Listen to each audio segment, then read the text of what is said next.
You are listening to Stump the Pastor, the show where you, the listener, send us your Bible-related questions, and we attempt to answer them for you. I'm your host, Pastor Ellis Wedel, and today in the studio I have with me my friend Adam Hrankowski. Bonjour. And Matt Wedel. Hello. So we are just a few of us today, but we are going to be talking about a question that I think is one that, I think it's one that's on the minds of a lot of people. Christian and non-Christian alike. And that question is, isn't the Bible incompatible with science? And I think no matter where you stand on this issue, I think if you think that science and the Bible are incompatible, or if you're somebody who is a non-believer, doesn't believe in the Bible, or doesn't think that it's authoritative, that you will be talking about how people who do agree with the Bible think that science should bow to it, and people who do agree with the Bible think that the people who do agree with the Bible are thinking that those who are in science always have to downplay what the Bible has to say in order to make their stuff sound good. So I think you've got people who believe the Bible, who think that it's incompatible with science. Yes, and you've got people who don't believe the Bible who think that it's incompatible with science. And I'm going to say right off the top that my particular viewpoint, even before we even get into this, is that the Bible and science are compatible with one another. And so if there's an incompatibility, it's only because we don't have enough knowledge yet to be able to make it work. Well, like I heard it put this way one time. What's incompatible is not science and revelation, right? Yeah. Science in the Bible. Yeah. But it's bad science and bad theology. And when they get together, you have a poor mix. Exactly. So what I want to do is I just want to start out by talking a little bit. We're going to go through a really brief kind of an introduction as to why it is that people have viewed the Bible and science as being incompatible with one another. And so as I go through this, feel free to throw in, stop me and throw in some comments if you want to do that. So let's just start with this. The origins of the universe and life on Earth have always been hotly debated. And part of that is because those who believe in the Bible have had a view, not all of them today, but have had this view of the Bible or the Earth being young. Very young compared to how the science compares. Like 6,000 years. Your classic, 4,000, created in 4004 BC on October the 23rd, I think it was, at 9 a.m. They give the exact date. Right? Yeah. So obviously there's a lot at stake, and what's at stake is, at least for those who believe the Bible, either the God of the Bible is the creator of the universe, or he's not the creator of the universe, right? This is, I think, those who read the Bible, that's what this question really boils down to. Is there a God or is there not a God? And did this God create the earth or did he not create the earth and everything that's around it? Either life in the universe spontaneously created itself through natural physical processes or it didn't. And so it's not my intention now to try and answer all the questions with regard to that, but we are going to talk about some of these things as we go along through this. Hopefully to encourage people who are listening to think through this issue themselves. The Bible tells us that God created the heavens and the earth. So those who believe the Bible believe that that's the case. And God then made all life that lives on the earth, culminating in the creation of man. Everything else that he created, he said was good. When he created man, he said it was very good. So man was the pinnacle, we would say, of his creation. And it's not any wonder then that man has for a long time thought the earth revolved around him. Because I go outside, if I'm out in the desert or something like that, you could see I'm right in the middle. Yeah, there you go. It feels like that. But that's the way we are. I mean, that's metaphorically. It feels like, and this is something that when you're a child, you have yet to develop what they call a theory of mind. right? So, so I mean, you might be looking at a picture, and they would say, Adam, and I'm like, say I'm 4 years old. What does Pastor Ellis see? And I can't see the picture, so I'd say he sees nothing, right? Yeah. But then when you get older, I go, okay, there's something going on in his head that's not going on in my head, and the idea that you have a universe in your head that's distinct from mine, right? But that's something that we have to learn. So it really feels like that we're the center. Yeah, the center. And I think that's something we need to grow out of. I wouldn't disagree with you. Yeah. So we know that when God created us, or when God created man, because he was very, very good, that from a Judeo-Christian perspective, man and the earth, we would believe, are very special to God. That we are in some way different than some of the other things. The traditional interpretation of Genesis believes that the 6 days of creation that we read about in Genesis, and that 6 days was that in one day God used to create the heavens and the earth and filled it with light. Right. And then he spent the next 5 days making provision for the survival of his first creation, man. So we have animals and flowers and trees and all those kinds of things, water. Yep. All of that was created in those other days. And yet we're going to see that God has gone to great lengths. We would believe that all that other stuff that was created was specifically for the last thing that he created, us. Okay. Right? That the reason that there are trees and water and animals and all those things was for us, for humankind. The earliest theories on the cosmos placed the earth at the center of the universe. The sun, the moon, the planets, and the stars all circled around the earth, according to them. Well, that's what it looks like. It looks that way, absolutely.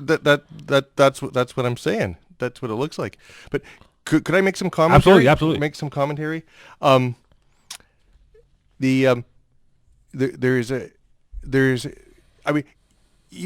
scientists, and we're not talking about even Christian people who are Christians, this notion that it was all created for us. You've got something called the anthropic principle. Have you heard of the anthropic principle? Yeah. So you've got the weak anthropic principle, right? Which says,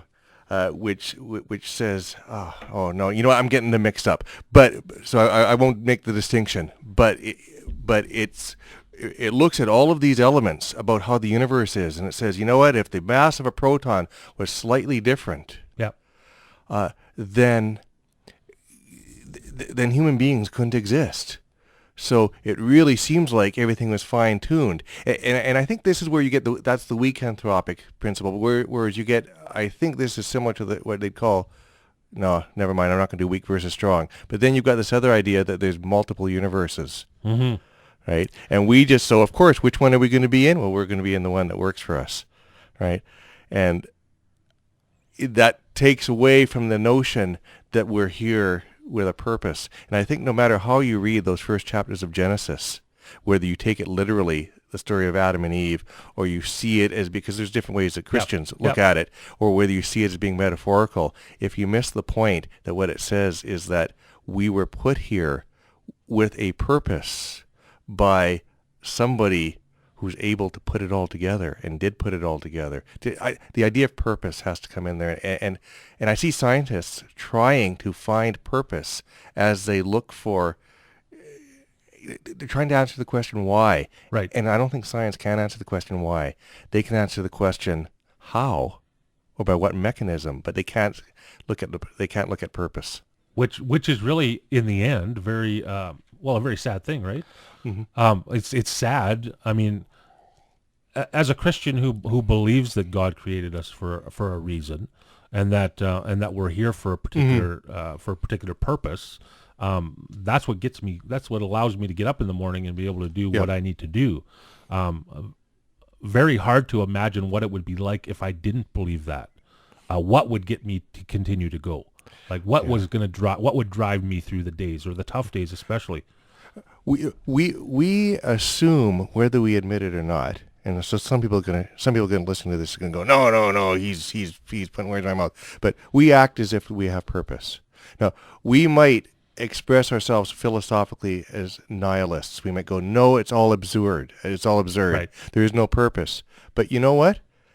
I think people who think that still go, but I need to pretend that there is in order to get up in the morning. So it's kind of like the postmodern idea, is that not the same in that way, but it's the same in that postmoderns would say that with regard to their understanding of things, that I have my beliefs, you have your beliefs. As long as you keep your beliefs to yourself, sure, and I keep my beliefs to myself, we can both have different beliefs and both be right. Right? Yeah. When in fact truth is relative. Right. But in reality, as we go through life, we know that isn't the way that it works. And so because the government has a reality about how fast I should go on the road, and I have a reality of how fast I think I should go on the road, and I follow the government's view of that because I know that there's going to be consequences if I don't. And we're not both right. They're right and I'm wrong in this instance, right? Okay, but if we want to go there are those who would disagree that the government is right, and they'd say that their choice to go slower is utilitarian. It's because they don't want a ticket. Okay. But that these rights are all constructed. But you know what? I think that we're getting way far away. We're getting far away from what we're doing. But rabbit trail. Anyway, okay. Yeah. So we'll get back to this. Anyway. Okay, cool. We're going through there saying that we, in the early days, there was a belief that everything revolved around the earth. And the Mesopotamians taught this theory. And centuries long before it was taught by Aristotle and later by Greek astronomer Ptolemy. So during the following centuries, the Roman Church grew to be very powerful. They actually, in some eras of time, the church and the government were indistinguishable from one another. They were the same thing.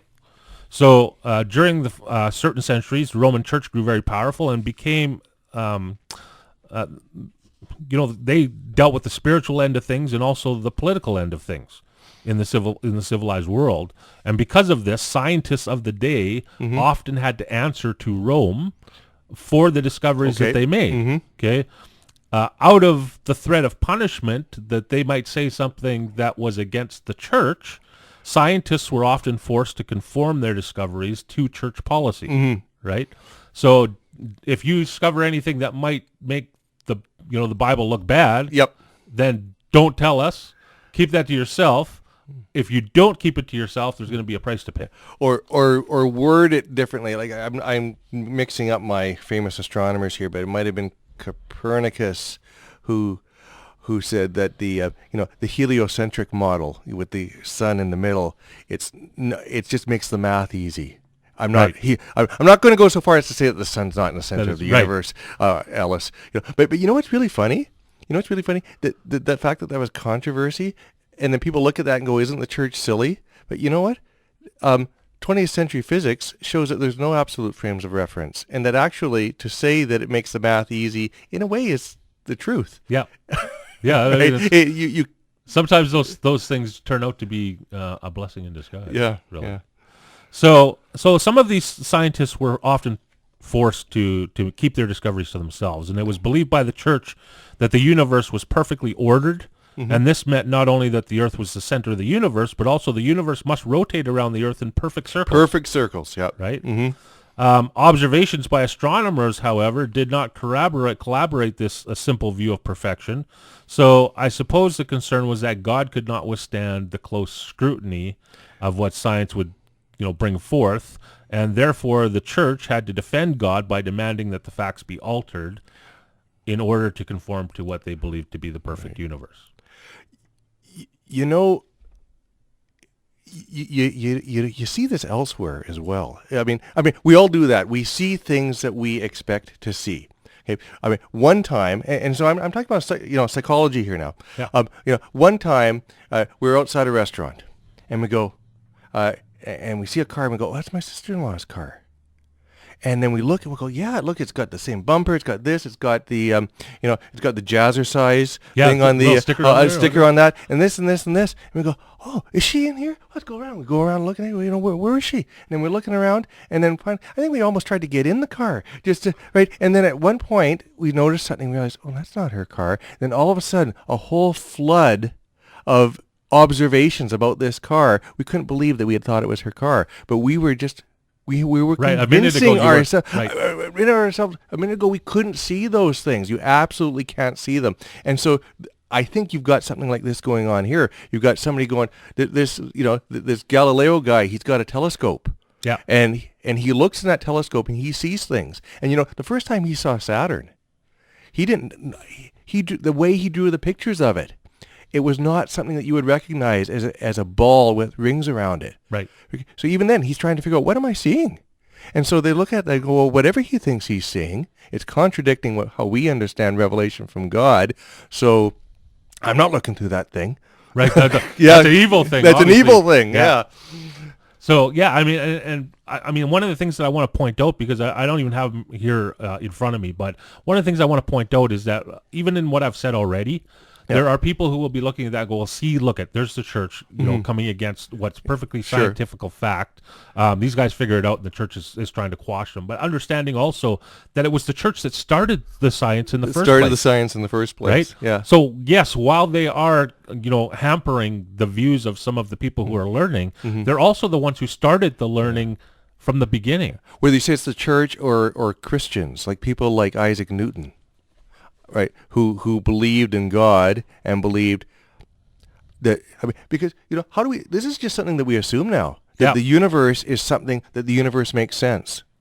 That is something that we assume because of Christian philosophy. So it's part of our worldview, which means that we don't even know that we think it. Yeah. Right. But somebody else might think something else. So you've got somebody like Isaac Newton that says, I think God made the world in order. That means I can figure out the system. I'm going to try. And he came pretty close. Yeah, very. Right, yeah. Especially for his day, absolutely. Yeah, for his day, yeah.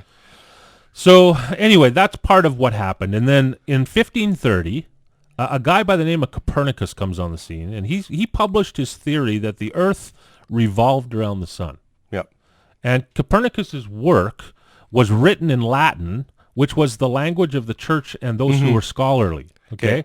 And so the church didn't have too much of a problem. I mean, they didn't like what he said, but they were willing to let it go because they knew that the average person on the street couldn't read it anyway. It's pretty safe. Right? Yeah. So it's esoteric. Right. Yeah. So the church quietly tolerated this theory until 1633, which is almost 100 years later. Well, it's over 100 years later. Yeah.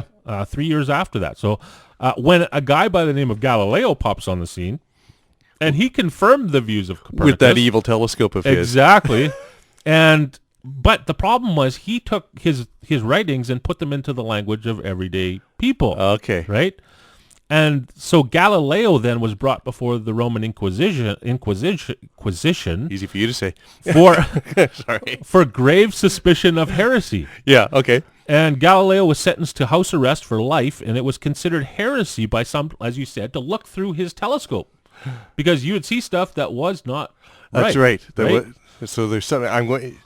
Can you imagine that fear of looking? Just don't even look. Yeah, don't even look. You're gonna catch something, or yeah. Well, it's like watching a bad TV show. Yep, exactly. Maybe. Yeah. Anybody who looks through that telescope, they get strange ideas. It'll mess with your brain. You know what? Some people have that same view about people who go to post-secondary schooling. Sure. Yeah. Don't let anybody go to post-secondary schooling because they'll catch something there. Okay. And it'll take them away from what the true beliefs are. Right. So watch out for that.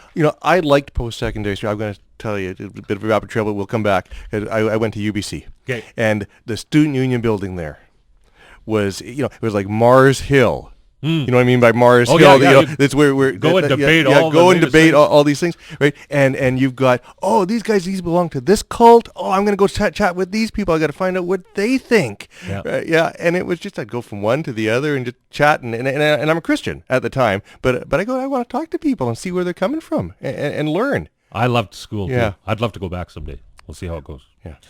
Anyway, Galileo, as I said, was sentenced to house arrest, and it was considered heresy to look through his telescope. And interestingly, the Roman Church itself had licensed Galileo to publish his work prior to the Inquisition.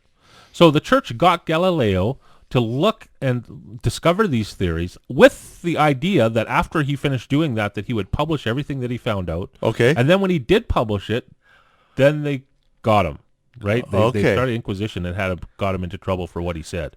So despite his arrest, though, Galileo's work changed the way that the universe was viewed. because people now knew different, or had at least something came along that allowed them to see things differently. Another publication made it in 1611, which is a few years later, quite a few years later. Also changed the way that the universe was viewed, and that was when the King James Bible set mankind free to discover what God had written and man's place in the universe. And science and the Bible coexisted relatively comfortably alongside one another for the next 200 years. So you got something happening here. I mean, the one case is, a scientific work being published, so that everybody can read it, or in telescopes, so anybody can look through it. And now you've got the Bible being put into the everyday language. Into everyday language. And we have a similar thing, I think, going on right now with the internet. It's an information explosion. Yep. That parallels, I think, in its impact on thought, that the invention of the printing press had. Because now, look at this. I got this little machine here. I can look up anything. I can look up the Oracle, Google. Yeah. Let me tell you something. The first computer that I bought was just when I first went to Bible school. Okay. So that was it was a year after I graduated from high school. Okay. So I end up going to Bible school. We end up buying a computer so that I can do my work. Yep. That computer was top of the line for its day. What was it? It was a 386. Okay. 16 megahertz. Megabytes. Megahertz. Oh, megahertz. Oh. It had 1 megabyte of RAM. Okay. Yep. And it had a 62 gigabyte hard drive. Gigabyte? Or no, gigabyte. No, megabyte hard drive. Now look, understand how small a megabyte is right now. Yeah. I mean, it's hard to find anything that's even in megabytes anymore. This thing had a hard drive that was 62 megabytes, and it had Windows, and I never did fill up the thing. When I bought it, they said to me, "Why do you want such a big hard drive? You're never going to fill this thing up." I had a 65 megabyte hard drive in 1992 or something like that, and a friend of mine goes, 65 megabytes? What are you going to do with 65 megabytes? And now, if you buy Windows, you can't even, not even the smallest little, like 1/100th of Windows can fit on 65 megabytes. How many gigs do I have here on my keychain? Exactly. It's crazy, right? Yeah, what a hoot. Okay. So, anyway, things have progressed. Things have changed. So then the next major thing is that Darwin comes on the scene. Oh, Darwin, okay. And Darwin's an interesting character because in 1827, Charles Darwin entered the University of Cambridge to become a clergyman for the Church of England. And upon graduation, Darwin signed on as an unpaid naturalist on the survey ship HMS Beagle. Okay. For the church. I think of Snoopy when I that's what I. Yeah, okay. But he's working for the church here. Okay. Goes out on this ship on an expedition around the world. Mm-hmm. And during his expedition, Darwin saw firsthand things about the Earth that he could not explain by the theories that he had learned in class. Yep. Okay. Among these were fossils of believed extinct creatures that closely resembled living creatures. Mm-hmm. Also, the Galapagos Islands proved very puzzling to him because there was all these different islands, and each one of them had similar forms of species of animals on each one, but they were all slightly different. And so Darwin comes up with this, what's called natural selection theory, or a book. He writes this natural selection theory, and it's published in 1859. And it's claimed that the species that he saw slowly changed from through time as favorable adaptations make the animal better able to survive in its environment. You're talking about the origin of species. Right. That's the name of the book, yeah. But it's about natural selection theory. So anyway, he's got for instance, a bird on one island, and this bird eats, eats fish. Okay. So all of a sudden, he's got a longer beak that allows his beak ends up evolving into this awesome tool for being able to get into the water and get the fish that he needs to be able to eat. Whereas on a different island, that bird that looks very similar doesn't eat fish, he eats something else. Right. And his beak is very different. Did you ever see that Far Side cartoon? Great moments in evolution, and there's these fish under the water, and they've got a baseball bat, and the ball has gone over onto the land, and they're all looking at it. How are we going to get that ball back? Some great moments in evolution. Okay. So he writes, he writes the book, and these creatures that he saw would, that had these particular traits that allowed them to do what they did, that would then, after that, pass these traits on down to their ancestors, those their kids, and their kids would pass them on to their, and finally it would, create a whole new species, basically. Yep. This theory was met with much criticism.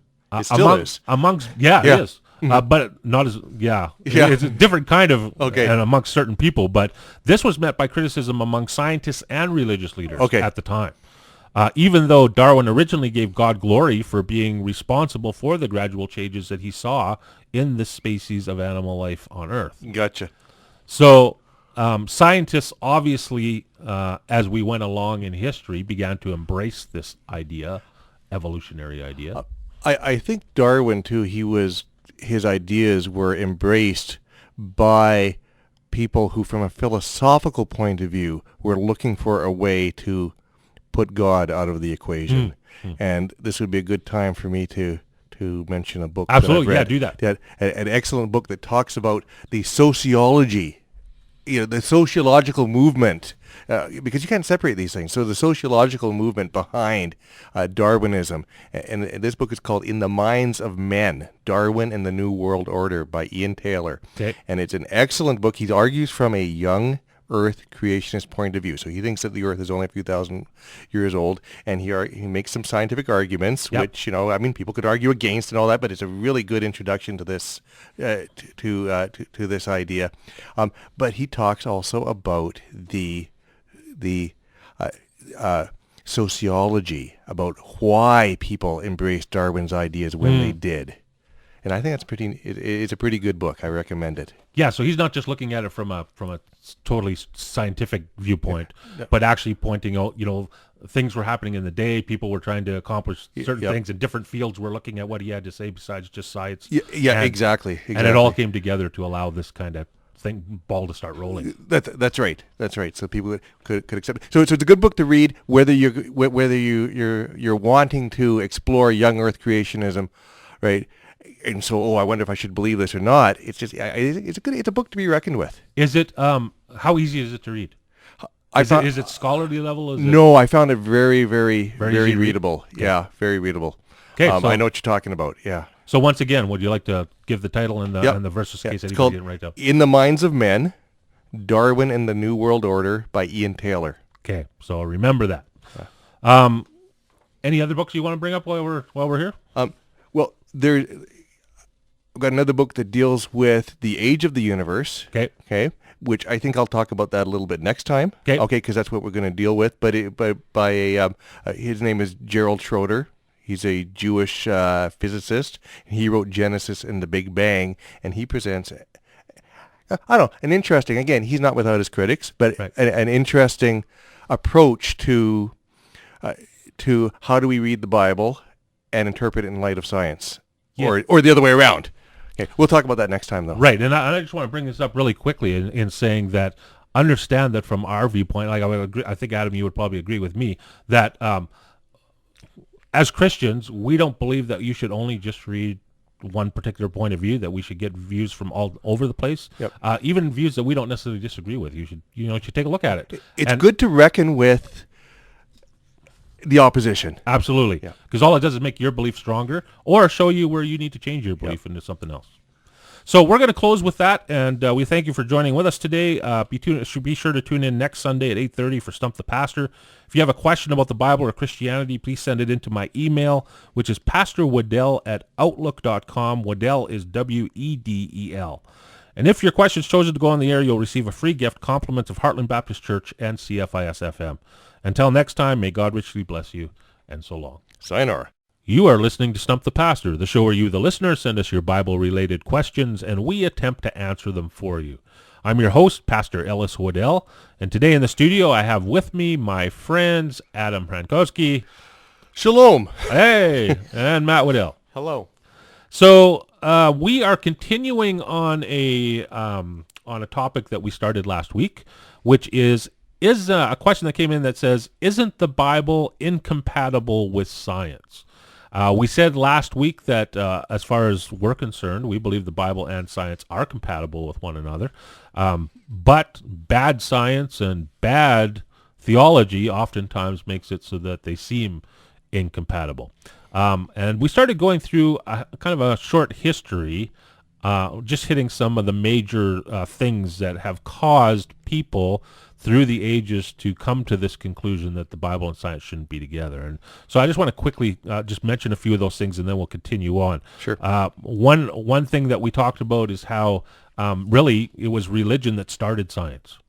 It was them. It was the religious organizations, institutes that began science in the first place. And a lot of people don't know that, and they think that they've always been at odds with one another, but that wasn't the case. Well, you know what they called a term that they had in like in the 1600s was natural theology.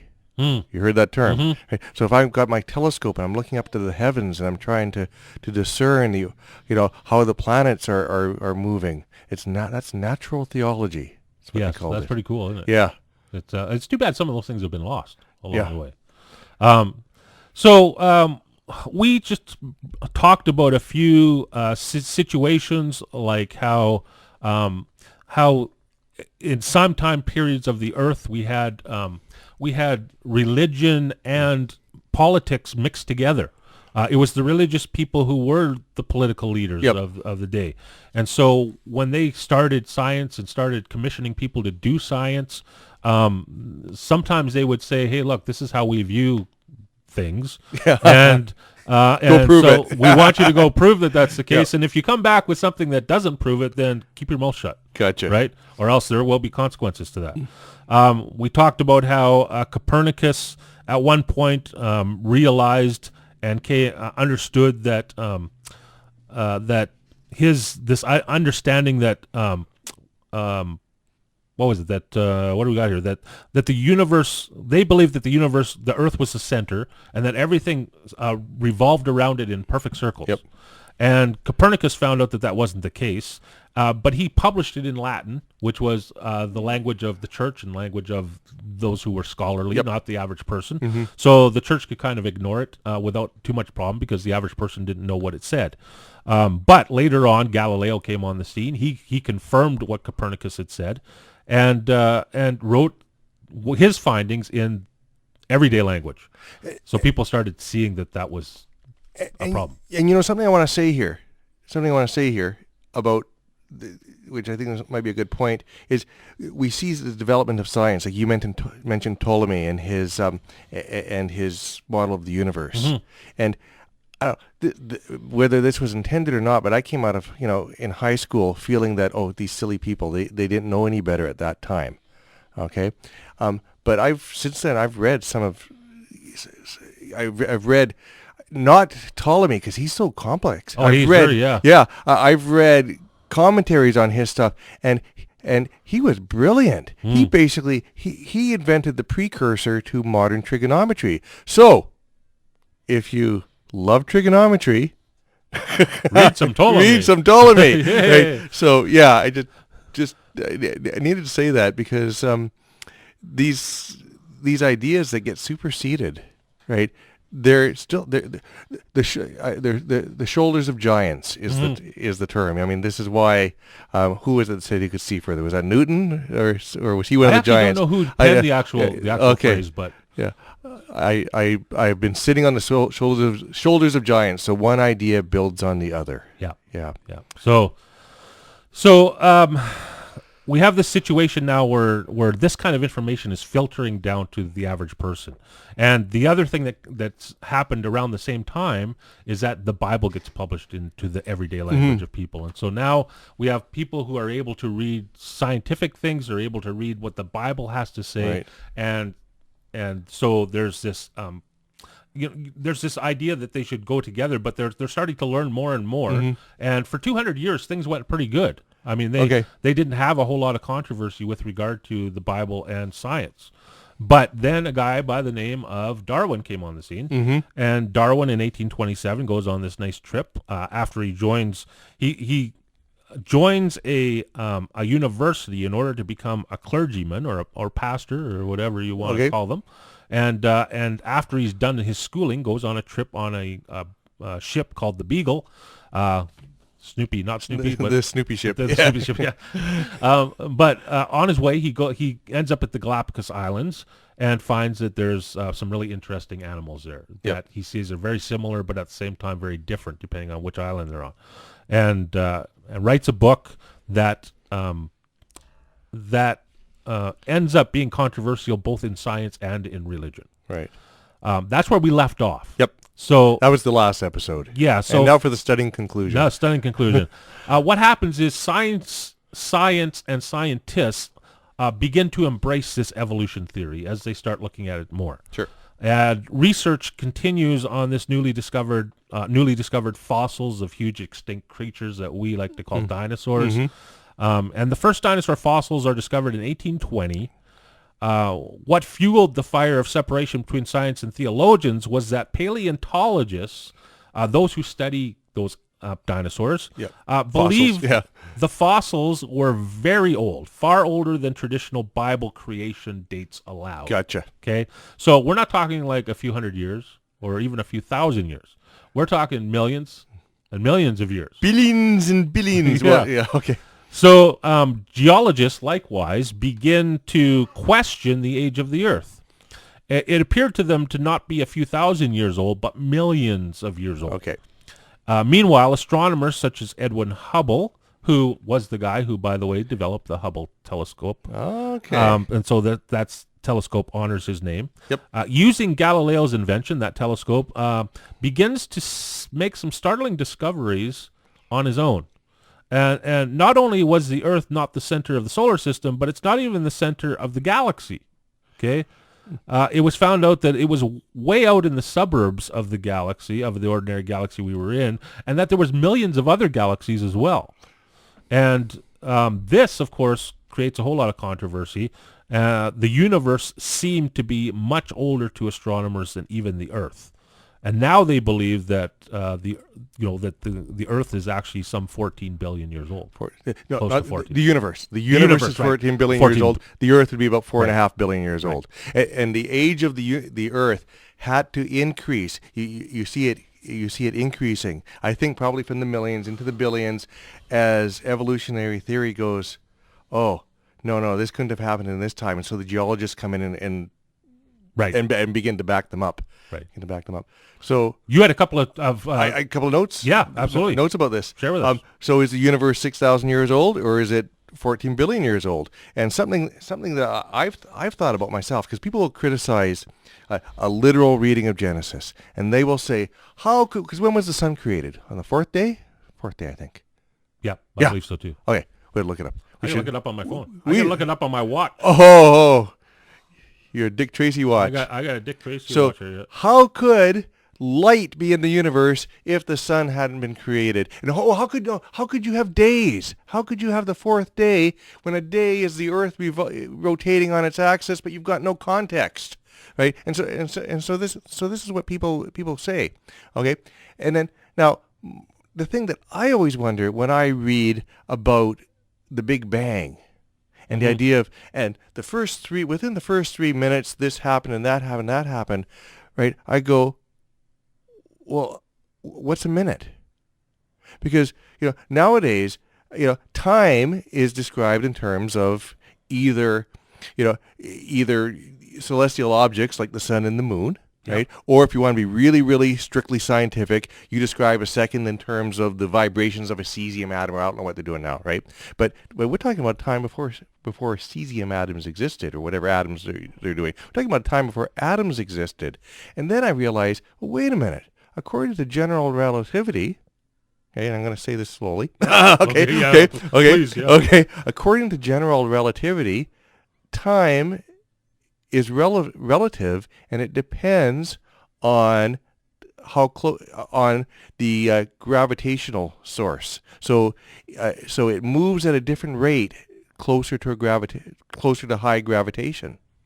Okay, so if time moves at a different rate depending on how much gravity is, Yep. Then what do we mean 3 minutes after the Big Bang or 10 minutes after the Big Bang? Because the rate of time flow is going to change. Right. Okay. Right. And so here I asked this question. Okay. And then there's a fellow who, even among young Earth creationists, he's disputed. People disagree with him. That's fine. But he has some interest. He answers this question, and he goes, you know what? He wrote a book called Genesis and the Big Bang. His name is Gerald Schroeder. I mentioned him last week. Okay. And he addresses that very question. And he goes, you know what? From one point of view, and he does the calculations. People dispute his calculations, but he does the calculations. From one point of view, the Earth is 6,000 years old. But then he calculates it again. Yep. And from another point of view, it's 14 billion years old, the universe. And then he goes and he says, and according to the system that I'm using, light would have been created on this day, and then life would have been created on this day, and he matches. It's kind of like a day age theory, but he does a little bit of hand waving and math to go with it. And according to him, it's quite remarkable how these ages line up with one another. Line up, and you go, okay, but which is it? Which is it? Is it 6,000 years or is it 14 billion years? But the thing is, from a point of view of general relativity, you can't ask which is it. It depends on your frame of reference. Right. So that's which is, like I said, the answer is yes. Yeah. Which is it? Yes. The answer is yes. Yeah. So that's. Now I have to read the book because that is an interesting theory. Now, one thing I just want to add about him, what he does, he's a Jewish fellow. Yeah. He's not a Christian, Jewish fellow, and he quotes ancient rabbis to back up his notion that the earth is very, very old. So he's saying that the ancient Jews didn't necessarily read the Bible the way modern Christians do and interpret it the way we see this 6,000 years. Right. And they didn't have the pressure of modern science. So they weren't bowing to pressure. They weren't compromising. That's what they read when they read the scriptures. Well, now according to him, I got to take a look at it. Read that book. That's absolutely. Gerald Schroeder. Okay. Genesis and the Big Bang. Sounds good. Well, along with that, I mean, we could talk a lot about whether the Earth is young or old, and just so that people know that it might be listening out there because I'm sure there's some people out there who are wondering, Pastor Ellis, what do you think? Mm-hmm. Pastor Ellis, what do you think? Thanks for the question. Thank you. Personally, I think it's a young Earth. Okay. And there's a few reasons why I think that. I mean, one of them being that I think at the end of each day, and by the way, the sun was made on the fourth day. Okay. But that's what I thought you were telling me. I had 4 minutes left. No. Yeah, it was probably good that you did that, though. Okay. Yeah, it was made on the fourth day. But at the end of each day that God creates, it says there was morning and there was evening. Yeah. On the first day. Evening and morning. Evening and morning. I'm going to catch you on that. Right. So unless evening and morning were a lot longer than what we would assume today, which is possible, then it would be a 1 day period, right? 24 hours. So that's one.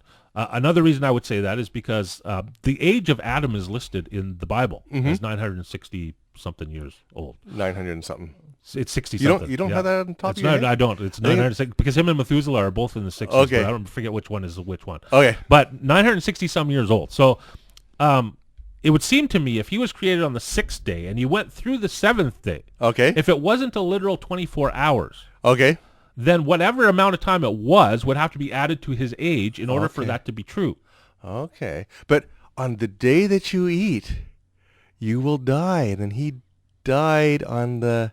No, okay, I'm just... There would still be time in the garden. See, this is the thing. Yeah. Somewhere there's... If it's true that time period wasn't 24 hours, then there's some time that isn't accounted for in his age. Okay.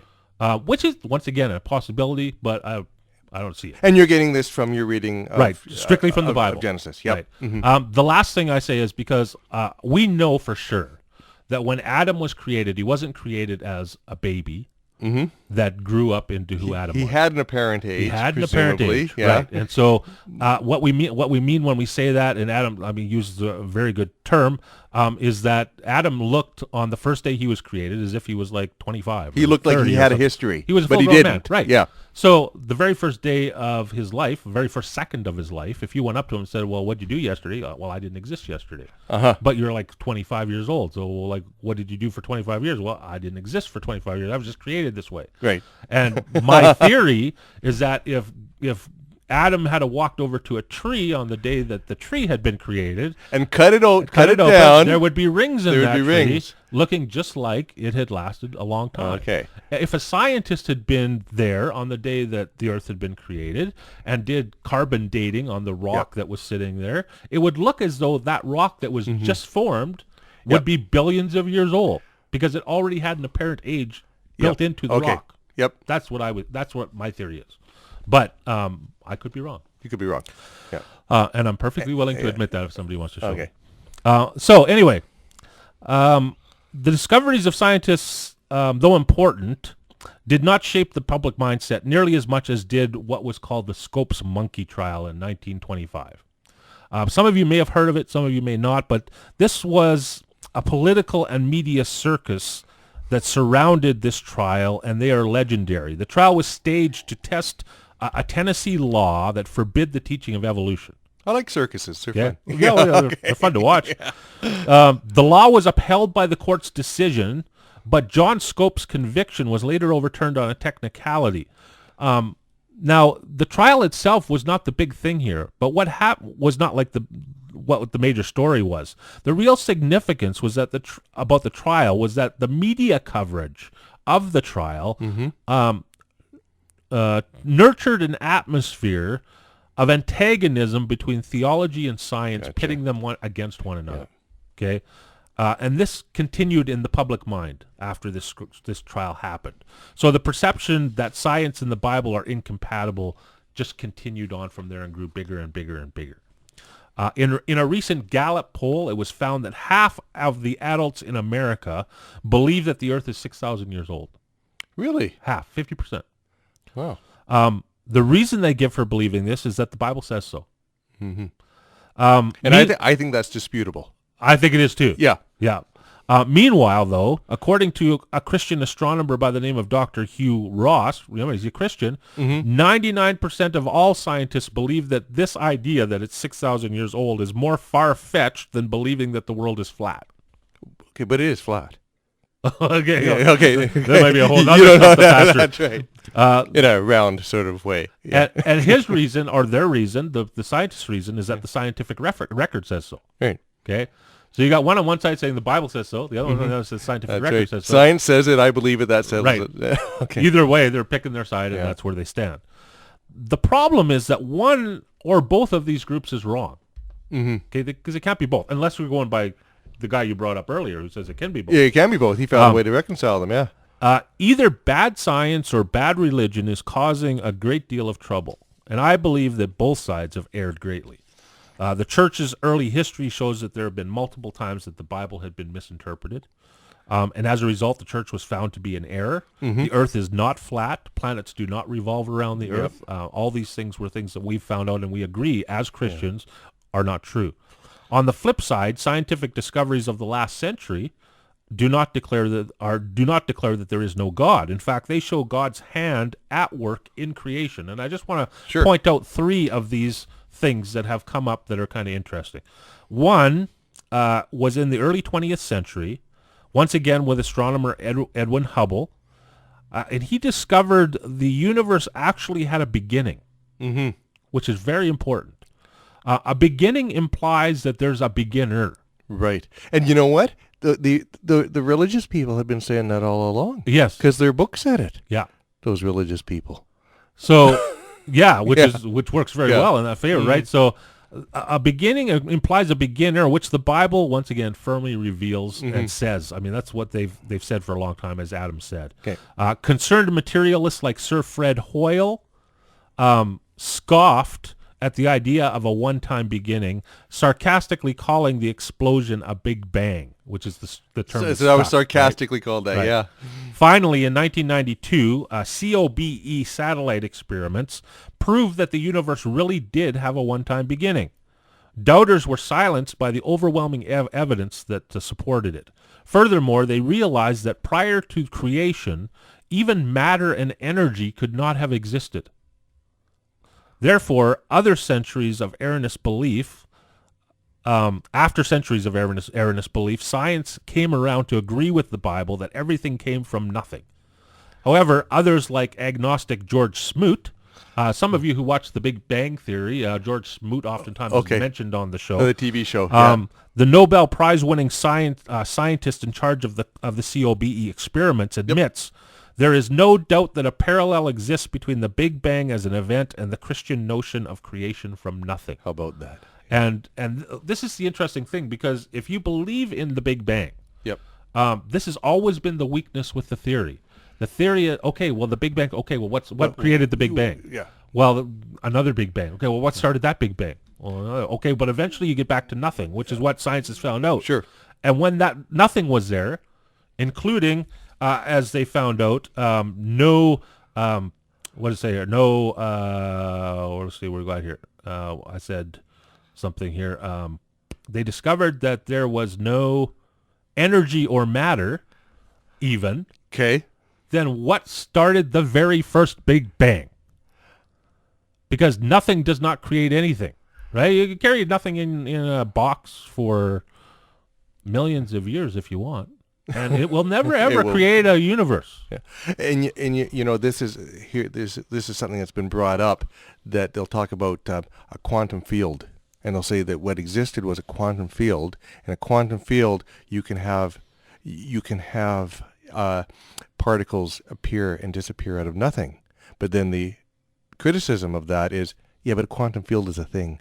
It's a thing, right? it's a exactly, thing. Yeah. So now you got the same kind of problem, right? Yeah. Anyway, on to the next one. Second thing that we see. Scientists calculated that for life to exist, each of nature's laws had to be precisely fine-tuned. In other words, gravity and the other forces of nature had to measure within a very narrow parameter, or our universe couldn't exist. Okay. We talked about this earlier. We mentioned that last time. We mentioned it. Had the force that led to creation been weaker, gravity would have pulled all matter back into a big crunch. Had it been stronger, stars and galaxies couldn't have formed. Likewise, our solar system and planet also need to be just right for life to be able to exist. The Goldilocks zone, they call it. Yeah. Exactly. So these these incredible odds are far beyond anything that mere chance and time could accomplish. And I'm not just saying that because of myself, but I'm going to tell you about a few people who said it as well. This new understanding of our universe led scientists like astronomer George Greenstein to ask, is it possible that suddenly, without intending to, we have stumbled upon the scientific proof of the existence of a supreme being? How about that? Now, is this guy? What do we know about George Greenstein? I'm gonna be a little skeptic here. Yeah, he's not a Christian. He's not a Christian. He's not a Christian, but he's looking at this. He's looking at this evidence. Yeah. Yeah. You know, I was tutoring. I was teaching a biochemistry class, and I was tutoring a student one time, and we're looking at. I'm explaining to him about the complex machinery within a cell, and he looks at that and goes, "Well, there's got to be a God." That's just what he said. He's just obvious, right? Yeah, it's just like this machine. It's just amazing. Somebody had to make it. Somebody had to make it. Yeah. Argument from design. Right. Yes. So some materialists have tried to explain away the fine-tuning of the universe as luck. However, others have been more open to realism. Sir Fred Hoyle, you heard that name before? Heard that name. A committed agnostic was stunned by the evidence for a creator, remarking this. This is his comment. A common sense interpretation of the facts suggests that a super intellect has monkeyed with physics, as well as chemistry and biology, and that there are no blind forces worth speaking about in nature. You know, I've got to tell you something. My question here is, people are always looking for like intelligent life, and then we got the we've got the search for intelligence, extraterrestrial intelligence. Yep. And I really have to wonder if they would know it if they saw it, because you see, again, it all depends on what little circle you're in. Because if somebody comes and says something like this and goes, "I think I see intelligence. I think I see intelligence in the universe." Yep. Oh, yeah, that's intelligent design. That's creationism in disguise, and so they're afraid of it. Right. Right. But then then we go, oh, I hear a pulse. I think that's intelligence. Oh no, it's a pulsar. We've discovered something new. It's just like, well, so when you see order, are you going to call it intelligence or not? Like, exactly. Yeah. Yeah. I mean, and those words are used oftentimes in whatever context will make their ideas pop out the best, right? The last one I want to look at is this idea about, well, it has to do with evolutionists. Although evolutionists believe that DNA evolved through natural selection, they have no idea how such an intricately complex molecule could have ever begun by mere chance. So DNA's intricate complexity caused its co-discoverer, Francis Crick, to believe that it could never have originated on Earth naturally. Crick is an evolutionist who believed that life is so complex that it must have come from outer space. Sure. Right? And He's just backing up the problem, though. Right, exactly. Yeah. But where did it come from there, right? But either way, this is what he wrote. An honest man, armed with all the knowledge available to us now, could only state that in some sense the origin of life appears at the moment to be a miracle. So many are the conditions that would have to be satisfied in order to get it going. You know, I want to mention Richard Dawkins because he's everybody's favorite atheist. And I read his book, The Selfish Gene, some time ago. And it's brilliant, but you see in there the assumption, the atheistic assumption, because I read it and I see, oh, he's really brilliantly showing how the whole system, biological systems work together. Yep. But I don't have to assume atheism. And then I read his chapter on where he speculates on how life started. And I go, this is just bunk. This shouldn't be in here. The rest of the book is brilliant. Yeah. But I guess he's trying to fill in a gap, and it's just speculation. And I go, I would expect that this is probably about the best there is because from reading the rest of his book, right? But of course, you see, he's also he's got his philosophy to uphold. Right. And I mentioned to you earlier how his later book, the God Delusion, right? I don't think it is a science book, and yet I see it because he's a scientist. I see it in the science shelves at the bookstore. Yeah. So I'll go and I'll take it from there and I'll put it in the philosophy shelf. So if anybody was looking for the God Delusion, look in the philosophy Look section. in the philosophy section. If Adam's been anywhere if Adam's around. been in the bookstore. Right. So one other guy I want to mention with regard to this is a guy by the name of professor of philosophy called Antony Flew, who proclaimed atheism in university classrooms, books, and lectures for 50 years. Flew's atheism came to an abrupt end when he learned of intelligence behind DNA. And Flew explains why he's no longer an atheist. This is what he says, and we'll close with this. What I think the DNA material has done is show that intelligence must have been involved in getting these extraordinary diverse elements together. The enormous complexity by which the results were achieved looked to me like the work of intelligence. It now seems to me that the finding of more than 50 years of DNA research have provided materials for a new and enormously powerful argument to design. Wow. Yeah. So as much as we would like to say that science and some people would like to say science and the Bible are not compatible, we're seeing that the more that we discover, the more that we understand, we're seeing these things starting to come together more than we've ever seen before. Sure. With that being said, I'd like to thank you for joining with us today. Be sure to tune in next Sunday at 8:30 for Stump the Pastor. If you have a question about the Bible or Christianity, please send it into my email, which is pastorwedel, Wedel, @outlook.com. If your question is chosen to go on the air, you will receive a free gift, compliments of Heartland Baptist Church and CFIS FM. Until next time, may God richly bless you, and so long. Hasta la vista.